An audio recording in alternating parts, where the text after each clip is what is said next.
Karukadam mount Carmel കോളേജിൽ union പ്രവർത്തനത്തിന് തുടക്കമായി.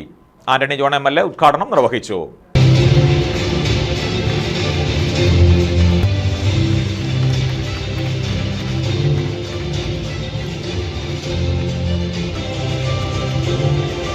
Karukadam mount Carmel college union പ്രവർത്തനങ്ങൾക്ക് തുടക്കമായി. ആന്റണി ജോൺ MLA ഉദ്ഘാടനം നിർവഹിച്ചു.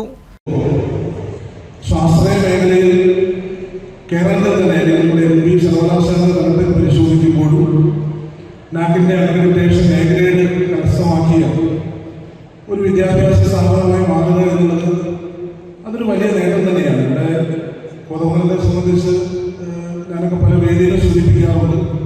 കോതമംഗലം അക്ഷരാർത്ഥത്തിൽ ഒരു വിജ്ഞാന നഗരിയാണ്. College union chairperson Fathima H അധ്യക്ഷയായി. Principal father Shaji Mangalath, vice principal father Jose Alex, vice chairperson Mahima K Roy, arts club secretary Nora Ann Shibu, 2ാം വർഷ MSW വിദ്യാർത്ഥിനി ലൈദിയ രാധാകൃഷ്ണൻ എന്നിവർ പങ്കെടുത്തു. പരീക്ഷകളിൽ ഉന്നത വിജയം നേടിയ കുട്ടികളെ MLA ഉപഹാരം നൽകി ആദരിച്ചു. വിവിധ കലാപരിപാടികളും അരങ്ങേറി. News desk KCV news.